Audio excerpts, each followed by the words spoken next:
Oke, berdoa selesai. Oke, selamat siang teman-teman semua. Ya, mohon maaf minggu kemarin saya tidak bisa memberikan pertemuan secara online, jadi saya hanya memberikan materi dan video, ya, video rekaman. Nah, mungkin di sini saya akan sedikit sebentar, saya pakai share screen saja, biar nanti tidak ganti. Nah, kemarin materi yang kami tentang inheritan ya, atau biasa kita sebut dengan pewarisan. Nah, jadi nanti yang ahli warisnya dia bisa masuk ke dalam istilahnya yang kelas utamanya. Nah, ini penjelasan dari inheritance atau biasa kita sebut dengan pewarisan ya. Jadi seperti penjelasan yang sudah saya jelaskan pada video yang sudah saya upload ya. Nah, ini salah satu konsep dari pemrograman ya, di mana sebuah kelas ini dapat menurunkan apa? Nah, di dalam kelas itu kan dia mempunyai properti, mempunyai metode. Nah, itu bisa diturunkan di kelas yang lainnya. Jadi konsepnya seperti itu. Nah, kemudian di sini yang menurunkan itu siapa? Yang menurunkan itu ya istilahnya kan orang tuanya. Nah, orang tuanya atau biasa kita sebut dengan kelas induknya atau parent class-nya ya. Jadi dia kelas yang utamanya, parent class-nya atau biasa kita sebut dengan super kelas. Nah, kemudian yang mendapat turunannya siapa? Nah, dia anaknya atau subkelasnya atau subkelasnya ya, atau subkelasnya. Nah, ini hanya sebuah teori saja ya. Ini saya hanya membahas sekilas saja ya, supaya yang materi berikutnya nanti tidak terlalu panjang dan capek. Nah, ini teman-teman ya. Jadi di sini ini kelas utamanya. Nah, ini kelas utamanya. Ini saya mempunyai sebuah kelas, saya beri nama utamanya. Saya beri nama kelas utama. Kemudian saya mempunyai kelas lagi, saya beri nama kelas kedua. Nah, ini kelas kedua ini adalah pewarisan dari kelas utama. Nah, kata kuncinya nanti menggunakan apa? Extend, ya. Nah, ini yang kelas kedua ini dia subkelasnya. Dia subkelasnya. Kelas kedua ini dia subkelasnya, ini yang kelas utama ini yang parent kelasnya. Ini parent kelasnya mana ya? Nah, ini parent kelasnya ini. Kemudian yang kelasnya, nah dia mempunyai di dalam sini ya, di dalam sini kan nanti dia mempunyai properti, mempunyai metode yang kemudian nanti nilainya bisa diturunkan di sini ya, kelas ini ya, di kelas kedua ini. Terus untuk mewariskan kelas yang parentnya ini, kata kuncinya ini ya, extend ini ya. Jadi nanti di sini, di dalam sini kita bisa memanggil entah itu properti atau metode yang ada di sini. Intinya seperti itu. Ya, kalau kemarin sebenarnya kita juga sudah ya, tapi kita belum mengenal namanya inheritan ya. Nah, jadi sebenarnya kadang itu kita sudah praktek, tapi kita tidak tahu. Ini yang disebut dengan inheritan ya, seperti itu. Oke, saya lanjut ya. Ini kemarin ini salah satu contohnya. Nanti silahkan teman-teman pelajari ya ini ya. Ini contohnya. Jadi kelas utamanya kan ini, parent kelasnya kan ini parent kelasnya ini. Nah, ini kelas utamanya ini diturunkan ke beberapa kelas yang lain, yang kita sebut dengan child kelasnya atau subkelasnya. Namanya ini sub pertama, kemudian kita diturunkan lagi di sub kedua. Nah, jadi di sini nanti bisa mengambil nilai-nilai yang ada di dalam kelas parent kelasnya ya, atau kelas yang utamanya. Seperti itu ya gambarannya teman-teman ya. Itu yang inheritan gimana kemarin, ada pertanyaan nggak? Ada nggak pertanyaan? Ada ya. So, kita praktekkan saja ya. Nanti untuk tugasnya biasanya akan langsung kita kombinasi antara inheritan dan juga nanti ada konstruktor ya. Destruktor, sebenarnya destruktor itu kan sebenarnya ya, ini hanya pelengkap saja, hanya sebagai informasi saja. Hanya informasi saja ya. Sebenarnya destruktor itu di dalam Java itu tidak digunakan ya, tidak ada ya. Nah, ini biasa digunakan di dalam C++ atau dalam bahasa C. Ini biasa kita gunakan di destruktor. Kalau konstruktor itu penggantinya sudah ada, dia sudah ada otomatis ya. Nanti kita singgung sekilas. Oke, untuk materi berikutnya yaitu tentang konstruktor dan destruktor. Mas, bentar ya.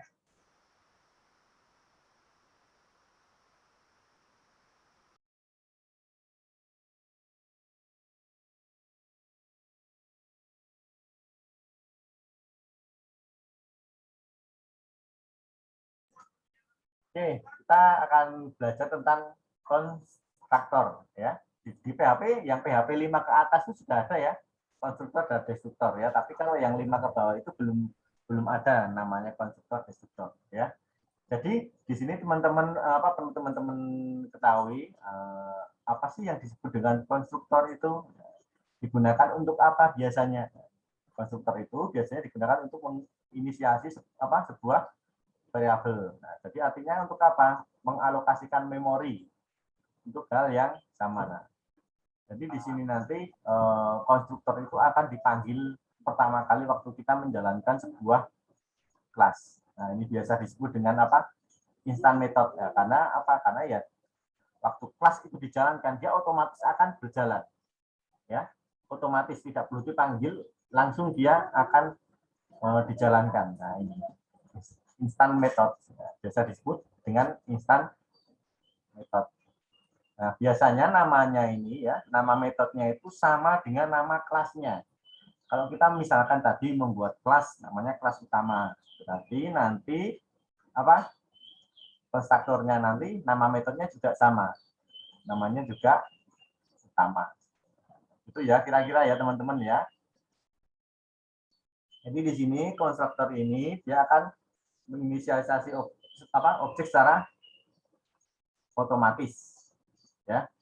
Nah, ini coba nih setiap kali program objek itu dibuat maka konstruktor itu akan dipanggil secara otomatis. Nah, maka otomatis dia akan dijalankan meskipun tidak dipanggil maka dia akan berjalan. Ini ya yang disebut dengan konstruktor.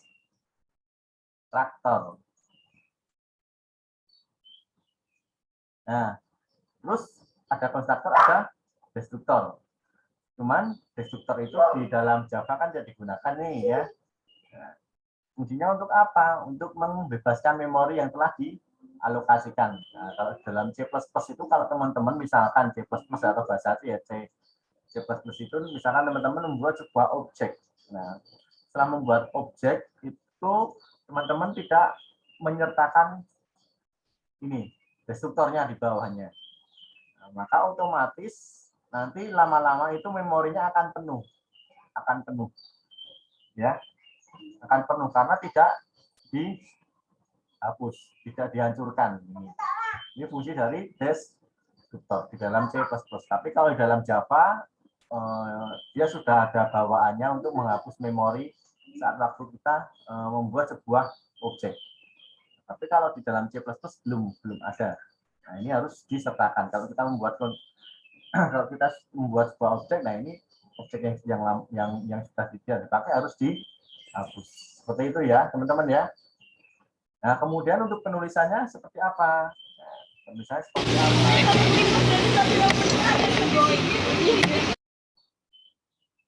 Oke, penulisannya seperti apa?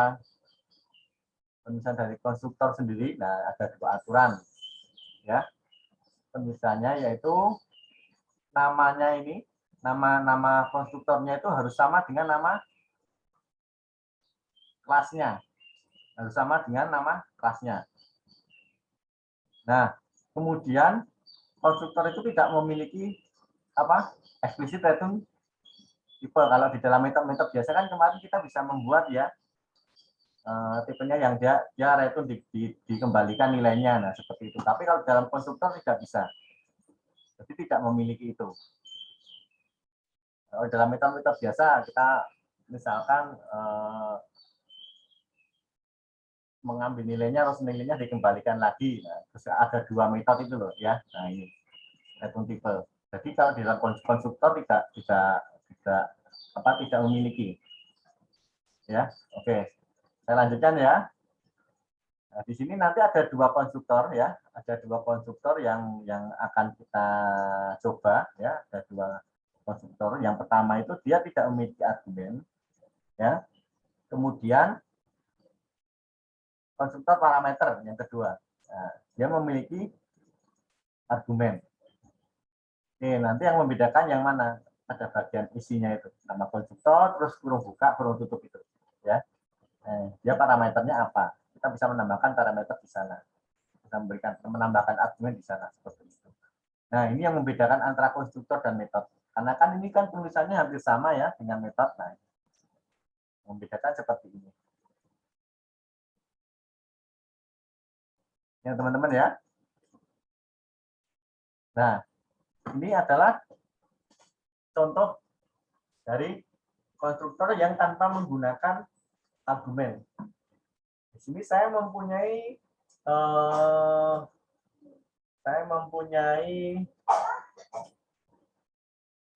sebuah project namanya konstruktor destruktor. Nah, kemudian saya membuat sebuah konstruktor. Nah, ini namanya ini ya. Nah, ini saya mempunyai sebuah project namanya konstruktor destruktor. Nah, kemudian saya mempunyai kelas ini. Kelasnya kan ini, konstruktor destruktor ini. Nah, di dalamnya saya membuat sebuah konstruktor. Namanya apa nih? Ini namanya ini. Nama konstruktornya ini. Di mana isi dari konstruktor itu ini.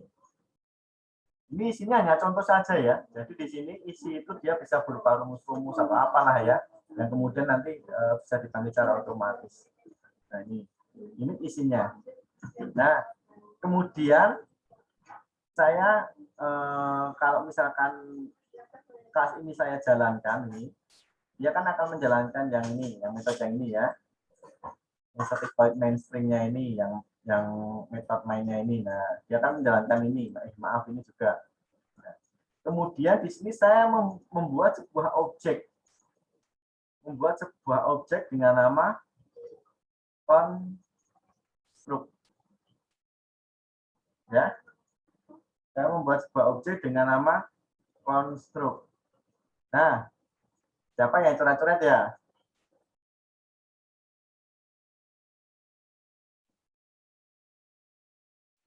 Nah, saya membuat sebuah objek dengan nama construct. Maaf Pak, belum kepencet Pak. Oh ya sudah, oke. Saya membuat sebuah objek dengan nama construct. Ini kalau saya jalankan, kira-kira hasilnya seperti apa? Ada yang bisa menjawab? Ada yang bisa menjawab nggak?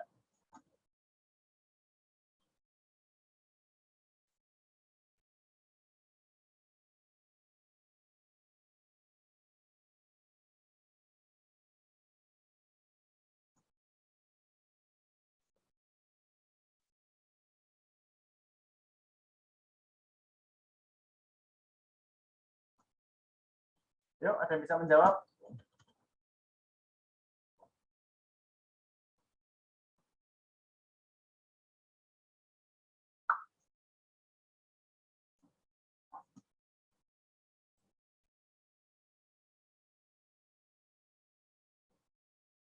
Nih, saya membuat sebuah project nih ya, nama di dalamnya ada kelas namanya konstruktor destruktor. Nah, kemudian di dalam kelas ini saya membuat sebuah konstruktor. Nah, isinya ini. Ini. Nah, kemudian saya menjalankan project ini. Projectnya ini saya jalankan ini, otomatis kan dia jalankan. Ini apa? Saya menjalankan project ini. Kemudian di dalam ini main metodenya ini saya membuat sebuah objek dengan nama construct. ya, buat objek dengan nama konstruk tanpa memanggil metode-metode yang lain ataupun apa namanya konstruktor. Nah ini kalau saya jalankan hasilnya seperti apa kira-kira? Ada bisa jawab nggak?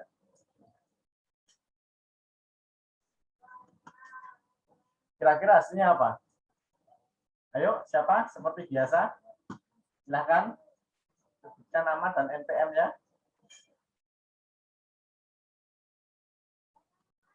Ayo.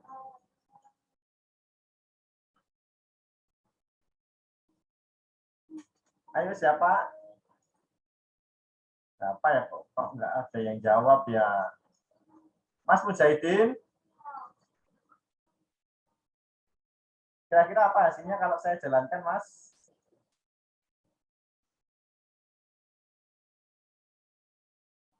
Mas Firdaus. Izin, Pak. Ya, Mas siapa? Mas Rahmat. Rahmat Arbi, Pak. Oke, Mas Rahmat Arbi. Kalau Silakan dijalankan gimana, Pak? Oke, Kalau silakan. dijalankan muncul yang itu, Pak, konstruk siap dieksekusi.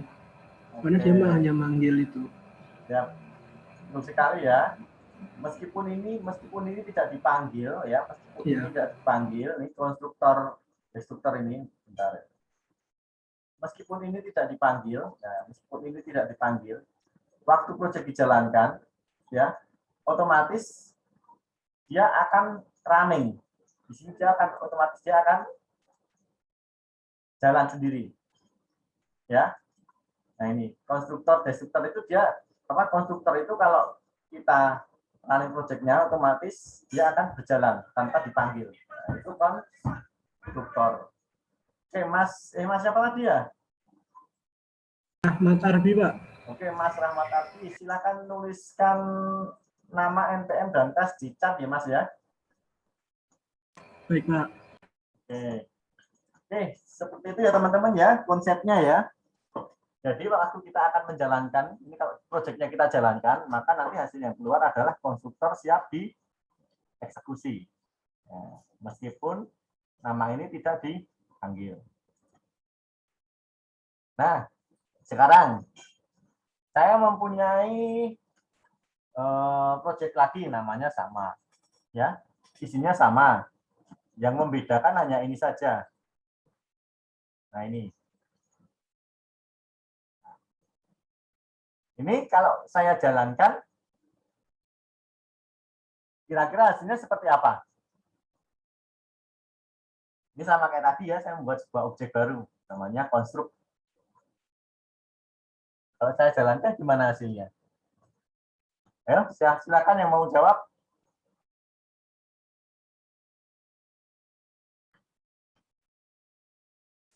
Ayo, saya tunggu.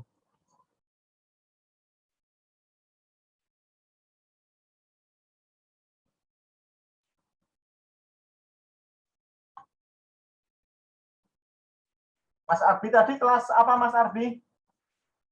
18A4, Pak. 18A4.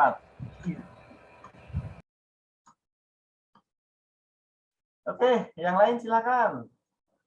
Hasilnya apa nih kira-kira yang keluar?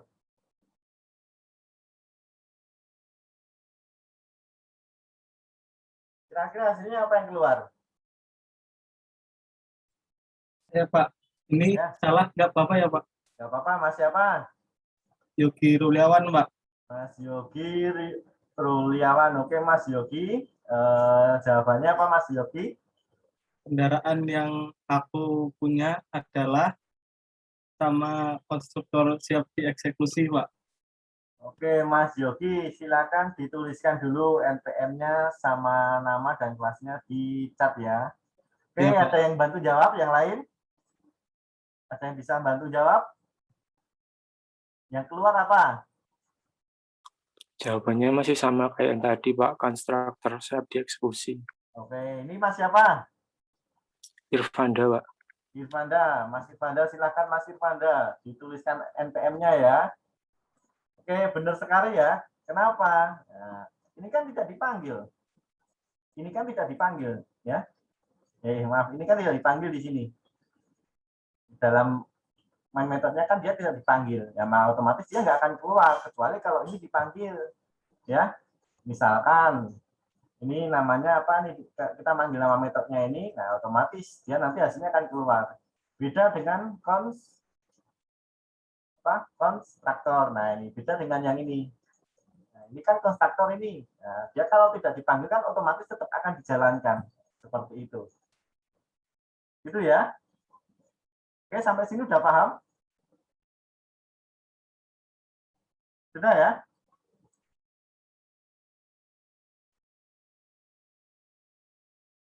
Ada pertanyaan nggak?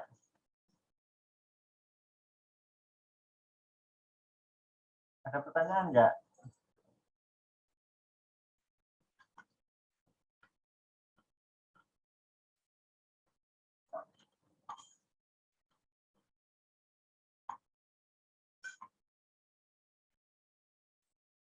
Ada pertanyaan? Iya. Nah, jadi di sini ini dua contoh ini, dia dua contoh ini contoh konstruktor yang tidak menggunakan apa? Argumen. Terus ada lagi konstruktor yang menggunakan argumen. Jadi intinya konstruktor itu dia akan dipanggil pertama kali. Ya, meskipun dia tidak dipanggil ya, meskipun dia tidak dipanggil, otomatis dia akan berjalan, akan dijalankan. Ya. Sama seperti hanya sebenarnya kemarin di dalam contoh inggiran kemarin itu kita sebenarnya sudah menggunakan konstruktor. Nah, teman-teman belum tahu dan belum paham ya ini. Oh, ini yang disebut dengan konstruktor itu. Nah, seperti itu ya. Nah, ini ya. Ini contohnya kalau ini kita jalankan, maka hasilnya yang keluar tetap sama. Konstruktor siap dieksekusi. Nah, seperti itu kira-kira. Oke, sampai sini ada pertanyaan teman-teman semua? Nggak ada ya? Oke, kalau nggak ada, saya lanjutkan. Nah, di sini masih sama. Contoh dari konstruktor, tapi dengan menggunakan argumen. Jadi di sini kita mempunyai sebuah properti dan metode ya. Nah, ini kita punya properti. Dia sifatnya public nih. Terus tipenya dia string, nama variabelnya ini adalah nama. Kemudian bawahnya masih sama ya, tipenya namanya alamat. Kemudian nanti variabel-variabel yang ini nanti akan kita gunakan di dalam sebuah konstruktor yang akan dijadikan apa? Ini argumennya. Nah, ini ada argumennya ini.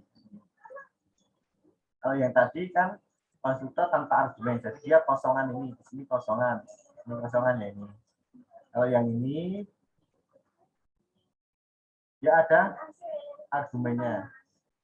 Nah, nanti di sini kita memberikan sebuah nilai dengan namanya, ini nama, kemudian yang kedua namanya yang alamat. Nah, nanti nilainya bisa kita masukkan. Seperti itu kira-kira ya.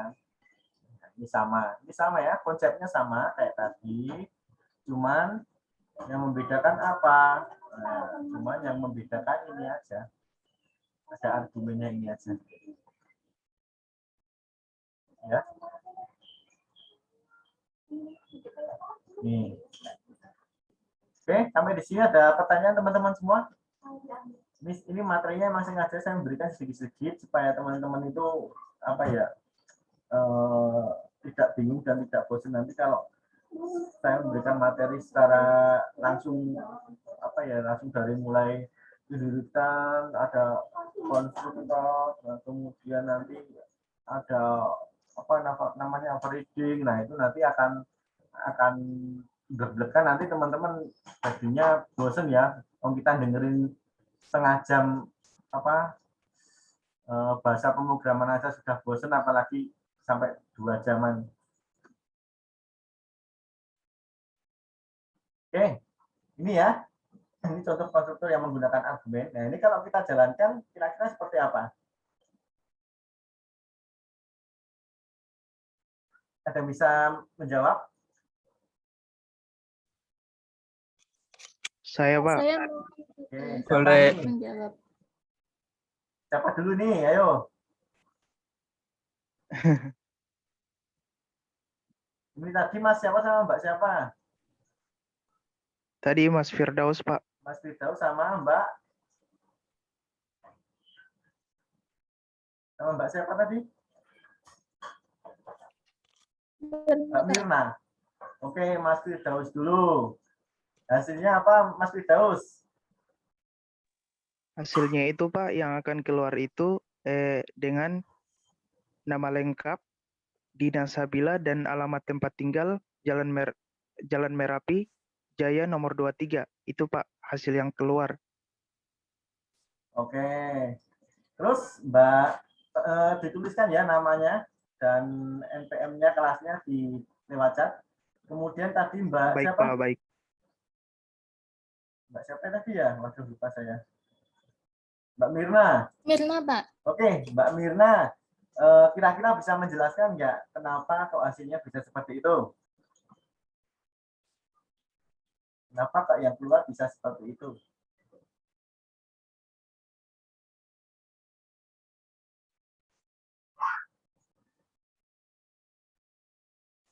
Ya, bisa nggak Mbak Mirna kira-kira?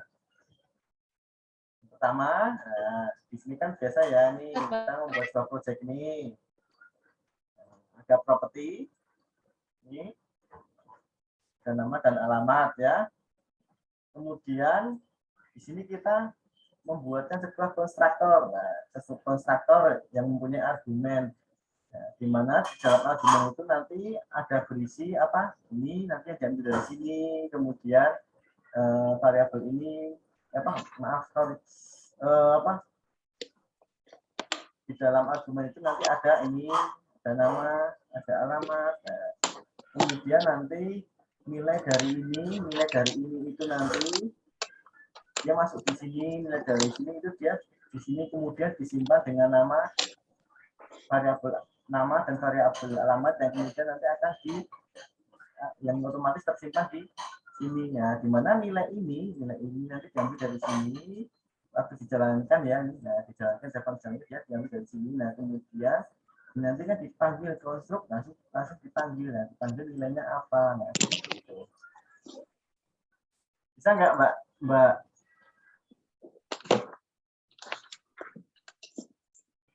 Bisa nggak? Bisa menjelaskan nggak kira-kira? Nggak apa-apa, salah nggak apa-apa.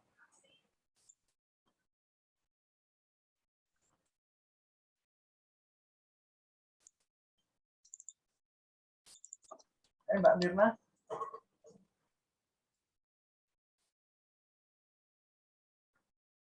Mbak Mirna, silakan Mbak Mirna, nggak apa-apa Mbak Mirna. Salah nggak masalah. Dari kesalahan itu kadang kalau kita salah ya, dari kesalahan itu kita bisa belajar. Tapi kalau kita kira-kira ya saya masuk benar atau salah, tapi kita tidak bisa tidak bisa istilahnya mengungkapkan, nah nanti orang lain tidak bisa menilai, oh kamu itu salah, kamu itu benar, nah seperti itu. Yuk, gimana Mbak Mirna? Nggak apa-apa, silakan. Jadi dijelaskan di sini saja, pada bagian ini saja. Nah, ini saja nggak apa-apa, dijelaskan. Yuk, kenapa kok bisa hasilnya bisa nama lengkap, tempat tinggal ini aja. Yuk, silakan.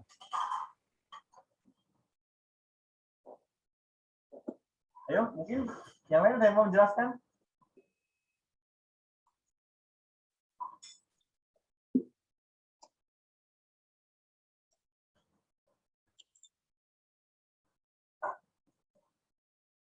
Yang lain ada yang mau menjelaskan?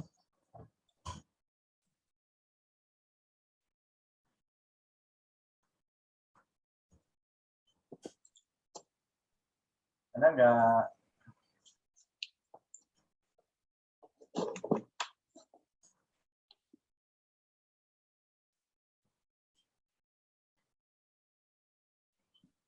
Oke, saya mempunyai teka-teki sekarang, mana ya? Saya mempunyai ini projectnya, misalkan yang punya teka-teki.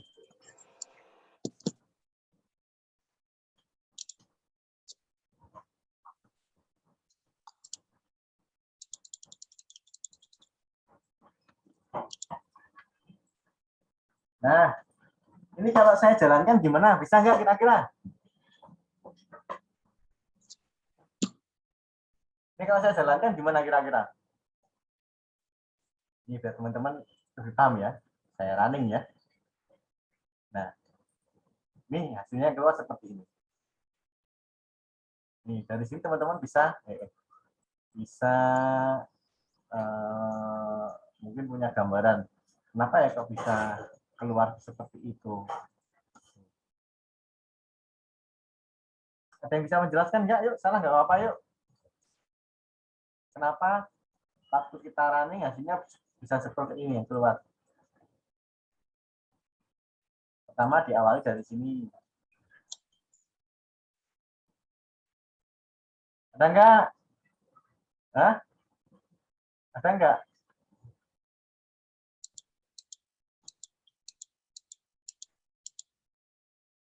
Ada nggak?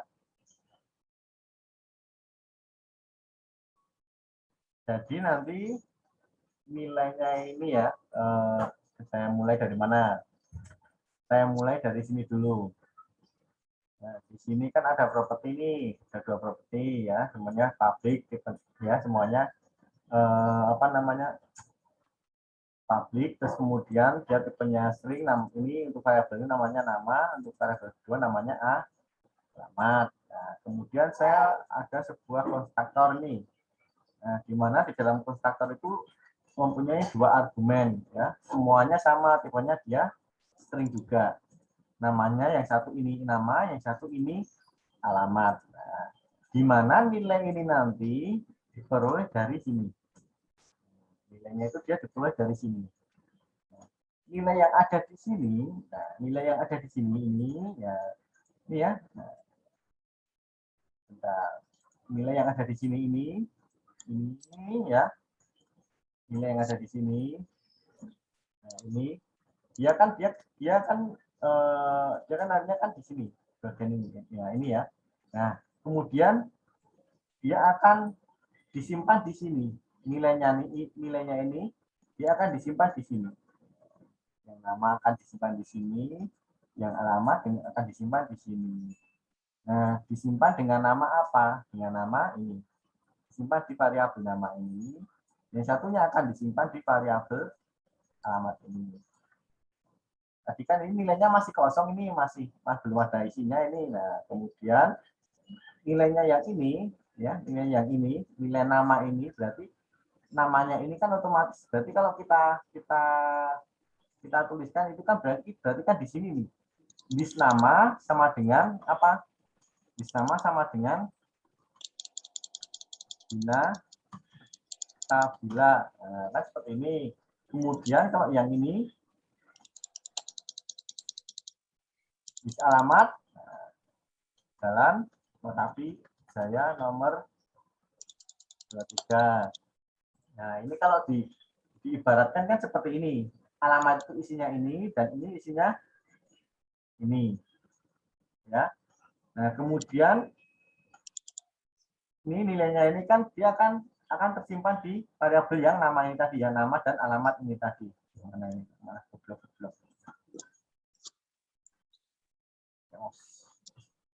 Nah, kemudian ini setelah disimpan ya, misalkan nama, kalau yang nama itu nanti namanya Dina Sabila, alamat nanti isinya ini nilainya itu Jalan Merapi nomor 23. Nah, kemudian kita ingin menampilkan sistem out print ln, nama lengkap, ini konstruk ya, nama objeknya ya, kemudian nama objeknya apa, terus nama variabelnya dipanggil ini, nama alamat. Nah, di mana nama itu nanti isinya ini Dina Sabila, jam yang alamat ini isinya Jalan Merapi nomor 23. Ya, seperti itu ya kira-kira ya untuk penjelasannya ya. Oke, sampai di sini ada pertanyaan tidak? Ada pertanyaan teman-teman semua? Bingung ya? Kira-kira kelas PBD pemrograman basis data besok kita mau pakai bahasa pemrograman apa? Pengennya? Kalau saya sih lebih prefer ke PHP ya, supaya bisa dipakai teman-teman buat ngerjain skripsi, karena sebagian besar saya melihat itu untuk skripsinya teman-teman masih banyak yang menggunakan PHP. Ya mungkin ada juga yang menggunakan Android, juga ada berapa. Kalau misalkan dia Android ada sih beberapa ya, tapi 1:10 biasanya ya. Kira-kira teman-teman besok mau menggunakan apa ini? Yang pemrograman basis data lanjutannya ini. Kalau menggunakan PHP, akan saya kenalkan menggunakan framework ya, pakainya framework CI aja, editor yang mudah. Jadi konsepnya itu teman-teman kalau sudah mempelajari pemrograman basis objek, nah nanti teman-teman menggunakan konsep MVC ya, model view controller ya, itu hampir sama. Ya konsepnya hampir sama. Jadi teman-teman tidak akan bingung. Tapi kalau teman-teman nanti konsep OP-nya di sini masih agak bingung ya, kita bermain lebih dari 2 kelas, 3 kelas itu masih bingung, nanti di dalam apa namanya PBD juga agak bingung juga. Oke, sampai sini ada yang tanyakan? Ada nggak? Ada ya? Oke, kalau nggak ada saya lanjutkan saja. Ini kan materi halaman terakhir ini, masih ada yang terakhir lagi. Ada konstruktor dan destruktor. Nah, destruktor ini. Jadi destruktor itu metode khusus yang digunakan untuk apa? Menghapus apa? Memori ya, saat kita membuat sebuah objek. Nah, tapi di dalam Java itu kan sudah ada apa namanya? Sudah ada fasilitas, sudah ada manajemen memorinya ya, yang secara otomatis namanya ini ya, garbage collector. Nah, jadi garbage collector ini secara otomatis itu akan menghapus objek yang sudah tidak terpakai. Misalkan kita membuat sebuah objek baru, kemudian sudah tidak dipakai lagi, ya sudah otomatis akan dihapus oleh ini garbage collector. Tapi kalau teman-teman menggunakan C++, ya teman-teman buat sebuah objek baru dan objek itu tidak dihancurkan ya, maka memori itu lama-kelamaan akan penuh, memorinya akan memenuhi memori. Biasanya digunakan pada bahasa pemrograman C++ ya, destruktor itu biasanya ada konstruktor dan destruktor. Ya biasanya akan satu paket seperti itu. Oke, sampai sini ada pertanyaan teman-teman semua? Ada tidak? Nggak ada ya? Ini kalau nggak ada, slide-nya sudah terakhir ini.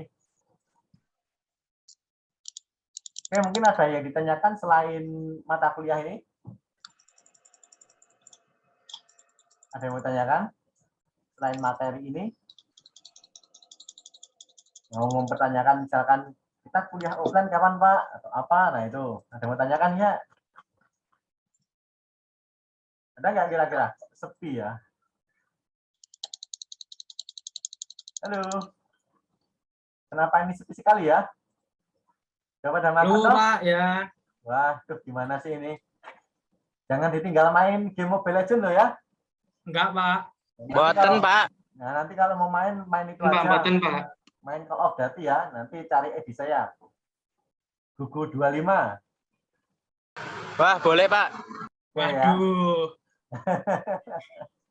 Saya mainnya cuma itu aja kalau buat iseng-iseng kok ya. Tapi kalau suruh main sama musuhnya, mahasiswanya sendiri, saya mesti kalah. Kayak dulu main Mobile Legends akhirnya juga kalah, malah bikin malu-maluin aja. Oke, ada pertanyaan? Ada ya? Tidak ada, Pak. Oke, Untuk offline-nya kapan, Pak? Ini offline-nya itu kita belum tahu. Insya Allah semester depan ya. Semester depan insya Allah bisa offline, mungkin tidak semuanya sih. Pastikan teman-teman sudah vaksin semua. Ya, pastikan semuanya sudah vaksin. Mungkin itu aturannya mungkin besok seperti itu. Teman-teman harus sudah vaksin semua. Yang di UPY, yang ngekos di lingkungan UPY, ya usahakan akan di Jogja banyak vaksin gratis tuh. Kalau misalkan teman-teman takut pakai Astra, ya pakainya Sinovac aja yang efeknya ringan. Ya, UPY kemarin mengadakan vaksin gratis tuh mungkin barangkali besok juga akan mengadakan vaksin gratis lagi mungkin ya. Jadi teman-teman pastikan besok semester besok sudah vaksin semua ya, supaya besok kalau misalkan itu dijadikan sebuah aturan untuk bisa mengikuti perkuliahan offline, nanti teman-teman bisa mengikuti ya. Untuk konsepnya ke depan saya juga kurang tahu ya, tapi kemarin sudah dilakukan pembahasan untuk semester besok itu kalau bisa kita mulai offline ya. Tapi tergantung dari besok levelnya ya, mudah-mudahan aja bisa stuck di level 2 ya, tidak naik terus. Kalau turun malah nggak apa-apa sih ya, tapi jangan sampai naik. Oke, ada pertanyaan lagi? Tidak ada, Pak. Oke, nggak ada ya. Oke, kalau tidak ada, maka perkuliahan siang hari ini saya akhiri ya. Sebelum saya akhiri, mari kita akhiri dengan berdoa. Berdoa menurut agama dan kepercayaan masing-masing. Berdoa mulai. Oke, berdoa selesai. Oke, teman-teman, jangan lupa untuk presensi ya. Nanti presensinya sampai jam 12. Ya, jangan sampai ada yang lupa. Oke, selamat siang, selamat bukan berakhir pekan ya, awal pekan ya. Oke, silakan teman-teman yang mau mungkin ada keperluan atau mungkin ada acara atau mungkin ada janjian, silakan bisa meninggalkan room-nya ya. Kalau teman-teman tidak mau meninggalkan room, akan saya paksa untuk meninggalkan ya. Oke, assalamualaikum warahmatullahi wabarakatuh. Waalaikumsalam warahmatullahi wabarakatuh. Terima kasih, Pak. Terima kasih, Pak. Oke, Terima kasih, Pak. sama-sama.